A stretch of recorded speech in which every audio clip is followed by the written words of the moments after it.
What's up, Elio? They should be. There's one here because I've been trying to wean. You can go in the back there because I've been trying to wean my students off of bar 1-8 all the way in the back near the fan. There's one sticking out there. Okay, here we go. We're going to go back to angles inside a circle. There's only two you're familiar with. Somebody name angle ABC. That's what type of angle there? Angle ABC. Boy, come on now. Not today. Think I can do it right off the bat? Nope. Stop trying. Sophia, start us off right here. Which type of angle is angle ABC? Central angle. Everyone, yes, that's a central angle. How do you find that angle B? What is the rule how to find a central angle? How do you find a central angle? 7? The measure of the arc. So I'm going to take the measure of arc AC, and it's the same as angle B. How about angle F? What's angle F called here? That is a 4? Inscribed angle. Good job, everybody. And how do I find angle F? 11. Central's equal to its arc. Oh, it's 1/2. Half its arc. So half of arc EG. All right, we're good. Because today I'm going to show you a third arc located inside the triangle. We're all good on these two. Because they'll come back to bite you today. All right, here's today's angle. It's not at the center. It's not on the circle. It's kind of just, I'm going to call it a floater angle. It's kind of floating inside the circle somewhere. So I'm talking about angle DCE. I'm talking about angle ACD. Angle ACB. All right? These are all what I call floater angles.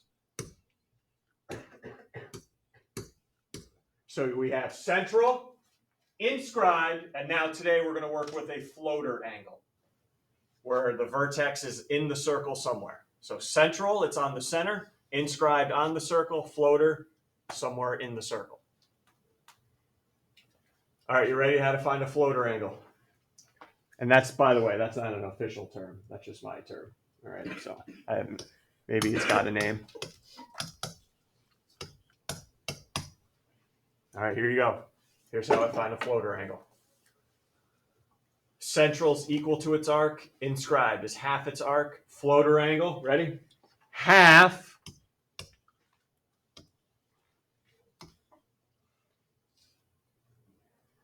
you're going to take half. You're going to add two arcs together. Ready? You're going to add two of them together. Its arc. So I'm going to look at that angle and look at its arc and take it and add it to, ready? Its vertical angle's arc.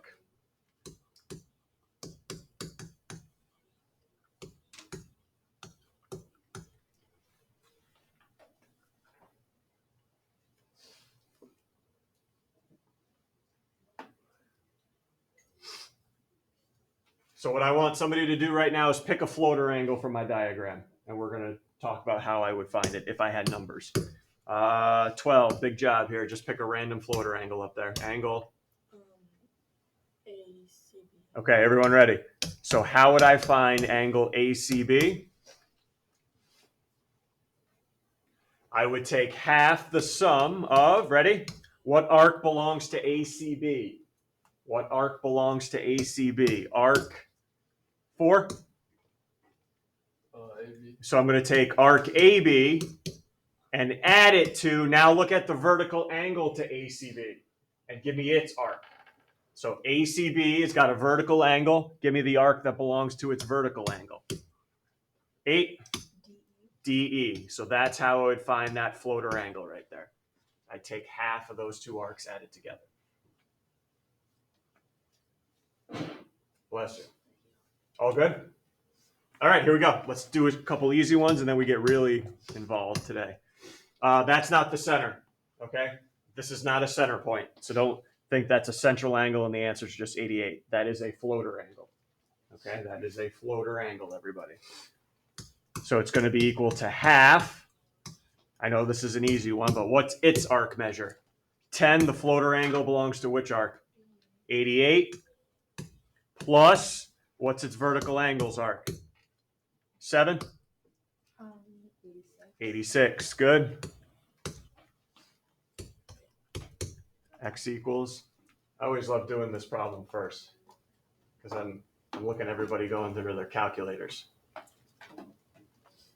What's halfway between 88 and 86, huh? Yeah, thank you. 87. Hopefully your calculator can confirm that, huh?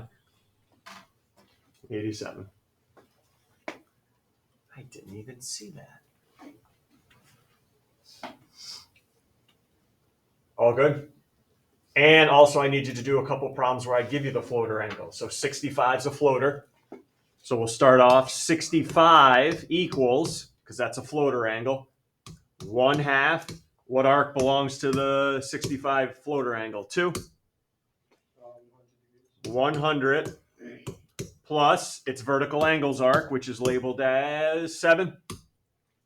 X, good.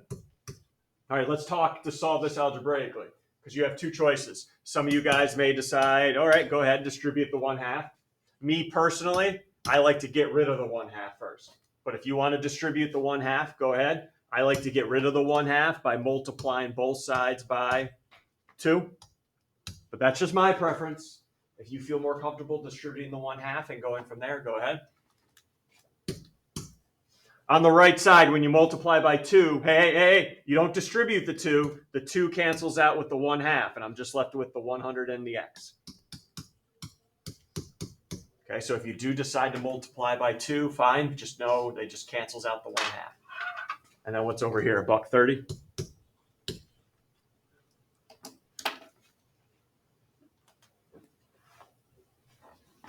So we get x to be 30 degrees.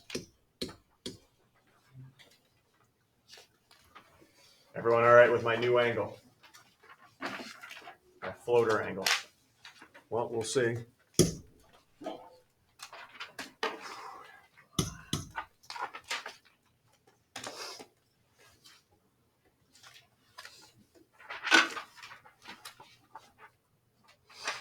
All right, I got some arcs in a ratio. What's the value of x? All right, can we all agree x is a floater angle, right? So even though I don't know values now, at least tell me the arcs I should be plugging in. So it's going to be 1/2 of what arc belongs to angle x, name it. 9, what arc belongs to angle x? CA, yep. I'm just going to put that B in the middle there too, just so we clearly know. CBA plus its vertical angles arc, which is 12? DFG, good. So if I can find those measures, I'm just going to plug them in and find x. All right, go back to the numbers in a ratio. I know we just did a problem last week in the homework. It said challenge, but it really wasn't. Anytime I have numbers in a ratio, what should I put with them so I can solve them in the equation? Put an x with them. Good. So everyone ready? ABC should be labeled 2x. So arc ABC is 2x. Arc CD is 3x. DFG, 1x. And arc AG, 4x.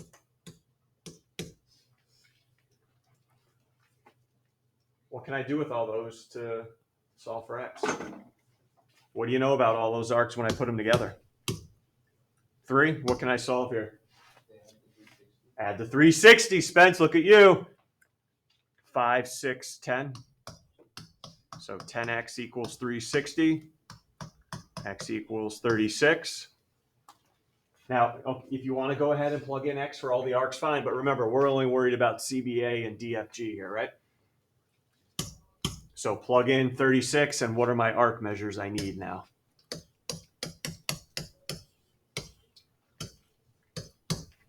Arc measure of CBA, now that I know x is 36, 6. 72.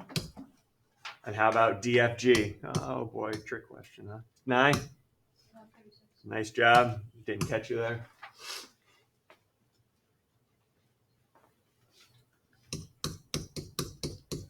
So what are we looking at? 1/2 of $1.08.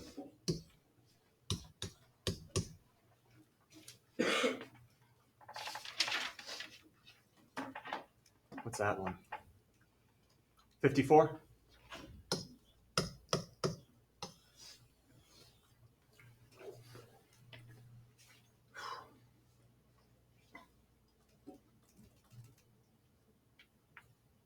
Are you ready here? I have a question. Oh, yes, you do. Say, like, whatever the smaller angle is it always half the larger arc? You know what I mean? Say that again? The smaller arc, is it always half the larger arc? No. No? Because look at this is why they're in a ratio of 1 to 2. Oh, okay. That's the only reason why. Okay, if I did, let's say I found this floater angle here, that would be 4x. They wouldn't be half of each other. No, nope. It would just happen to be in that ratio. All right, it's time to graduate to the big boy, big girl level here. Okay, I call these king size circle problems. Why? Because it's parts A through E. Okay, parts A through E, and this combines king size circle problems. Good job, Mr. Kelly. This combines everything: inscribed, central, floaters, and maybe a circle fact here or there that we used in a proof. All right, so this uses your whole bag of tricks now. Whole bag of tricks. I am going to always have you guys keep in mind, I don't care what A through E asks you to find. Your key to success on these king size circle problems is finding as many arc measures as you can before we start. So don't just go automatically, oh, I got to find arc GB. I don't care.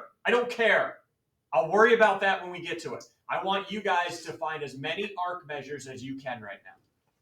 So let's see what we got. Arc AEH. Find that arc. AEH, 110. So from here to here is 110. Arc AG. Find AG. That's 80.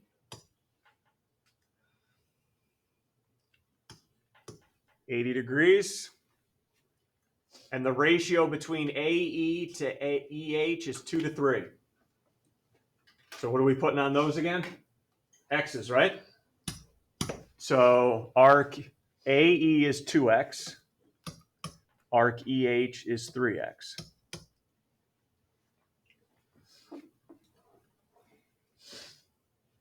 Find as many arcs as you can right now. Again, guys, I don't care what this says up here. It's going to be a distraction. It's going to stress you out if it's not already. Find as many arcs as we can right now. Anywhere you want to start here to try to find arc measures. Because right now, I know AG is 80. And I want to try to find all the arcs now. Anything you want to throw at me here to get started? 7? The arc? Or I'm trying to find as many arc measures as I can before I go to parts A through E. Is there anything on that diagram you can help me out with? Well, if you divide 110 by 5. Okay, so you're setting up the equation here, Kier. You're saying 5x equals 110, right? Yep, divide by 5. What's x going to be equal here to 22? Look good? All right, so x is 22, so go back now. Plug them back in. If x is 22, AE is going to be 44. So I got 44 here. And then 3x arc will be, what's that one? 66? Everyone with me so far? 66 and 44. You should be able to find more now. Find more arcs before I get to parts A through E. Where's 10 at? 10? Iris, what is AOB in that diagram? Line segment AOB. What do I call that? Well, the arc is a semi. Okay, let me go. Yeah, it's a semicircle. I already know some of it's 80. What's got to be the rest of it? Okay, guys, you see that? Look for semicircles. Yeah. And then what about arc HB? How can I find arc HB so I can get this rolling now? 5, how can I find arc HB?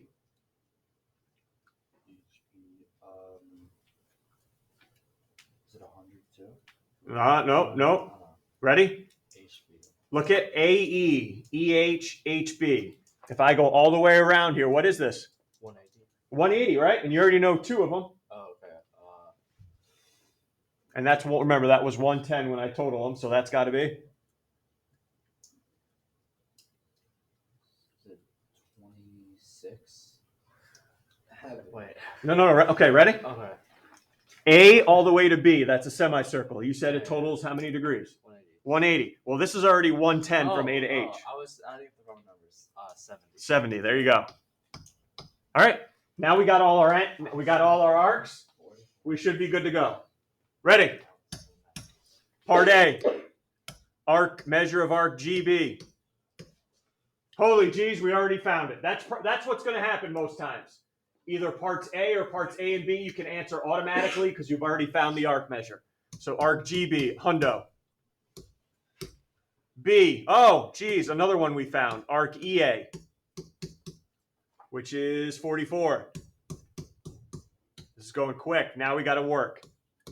Angle EFA. Everyone see it? EFA. So here's my question. I'm going to sound like a broken record now, today and tomorrow. Central inscribed floater. Identify what type of angle it is. Central, inscribed, or floater angle. EFA. 7? Floater. So I know the rule from today. It's going to be 1/2. What's its arc measure? EFA. What's its arc measure? 4?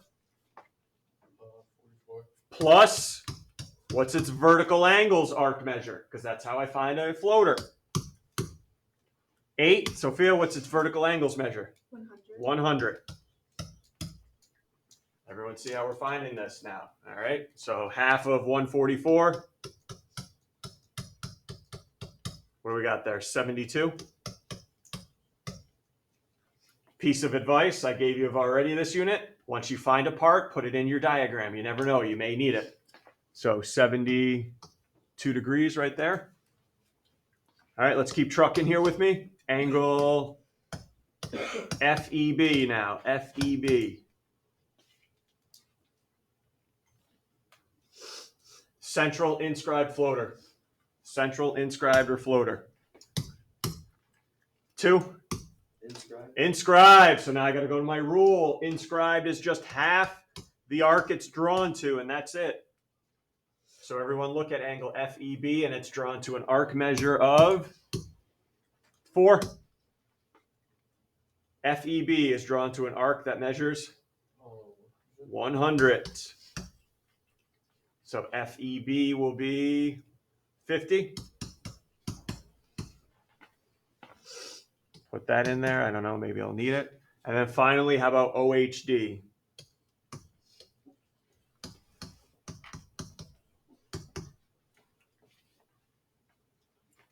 Oh, it's really not anything. It's not central.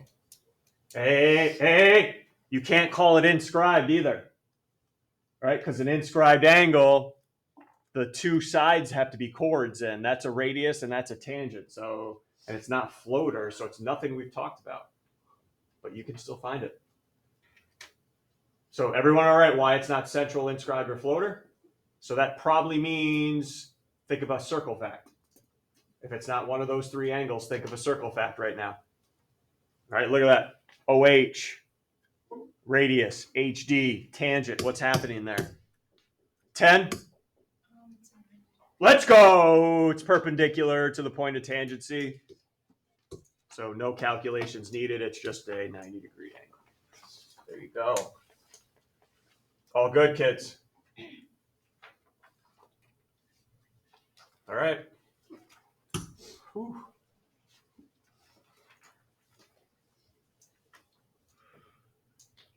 One more here.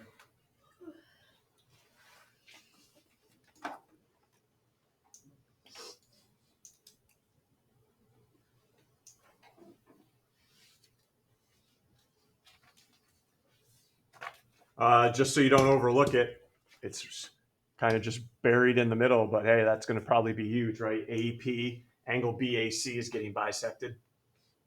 So let's remember that. And I got arcs in a ratio, so go ahead, label your arcs appropriately with the X attached now. So we should all have ACB. Whew. A to C to B, right? That's 4x. CAB going this way, 3x, right? Oh, and then what am I doing? Anybody going to stop me? Why am I labeling the arcs? Relax back there. All right. Yeah, why am I labeling the arcs when it clearly says angles? I was like, where is this going? All right, let me start over. ACB should be 4x. There we go. Angle CAB should be 3x. And angle 2x up here.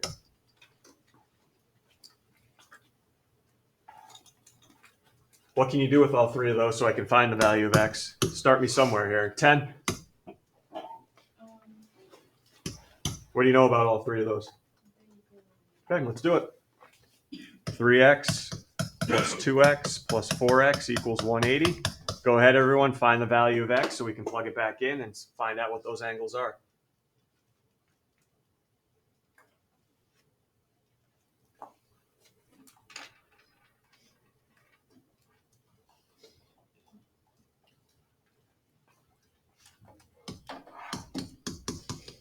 X equals 20.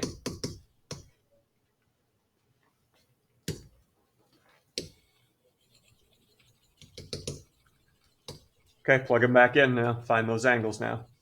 Let's plug them back in. So angle ACB should be 80, right? Multiply it by 4. Angle CAB should be 60. Multiply it by 3. And then angle ABC should be 40.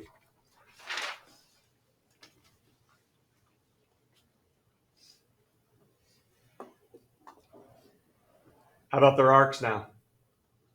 All three of these angles are what type of angles in the circle? 3? What type, Spence, what type of angles are those in the circle?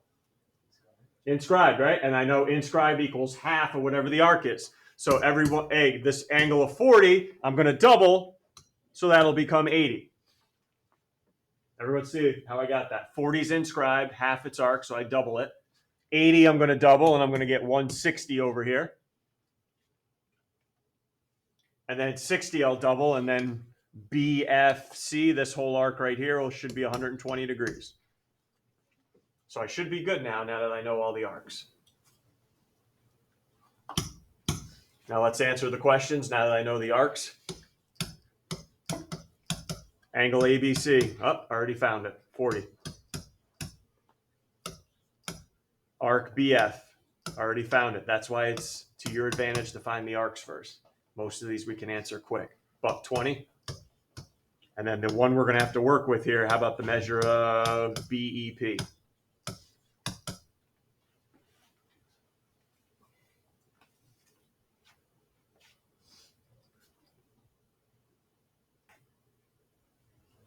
Sure, Spence. For number 2, I'll do 120. What's that? Number 2 is asking for arc BF, not BC. Oh, arc B. Oh, thank you. I'm glad somebody's paying attention. That drives me nuts that I just made that mistake. All right, thanks, Spence. Arc B, okay, arc BF. I know the whole thing's here 120. And remember that little thing that was hidden in the right in the middle? AP bisects BAC. So if BAC gets bisected and that's a 60-degree angle, this will be 30 and this one will be 30. Now can we answer what arc BF is? What's the measure of arc BF now that I know both those are 30? 11? 60. Again, inscribed angle, double it. Yep, 60. Hey, thanks, Spence. Good for something back there. Good. All right, let's finish this. BEP, what type of angle is it? Central, inscribed, or floater? 6, central, inscribed, or floater? Floater. Ready? 1/2. Give me the arc that belongs to BEP. BEP belongs to which arc? 1, Anna? BEP belongs to what arc measure? BF. Which is how, what did we just measure that as? 60. 60 plus Now look at its vertical angles arc. Everyone, BEP. Look at the vertical angle and what's its arc measure? 13? 80. Got it. So 1/2 of 140, BEP 70 degrees. Okay. Questions there? Ready to get it on by yourself here?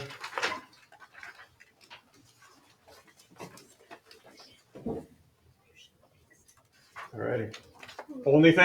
Only thing I'll just say before you go on your own. You don't have to use a circle fact to get the answer. How many degrees in a triangle? How many degrees in a triangle? 180, right? So if you have two angles and you're trying to find the third, maybe you don't have a circle rule for it, but they add up to 180. Linear pairs, what do you know about like these two angles up here? Linear pairs are what? Okay, what I'm trying to say is if you can get to the angle a different way, do it. You just don't need a circle fact every time. All right, let's roll. You can at least bang out all the questions on the first page.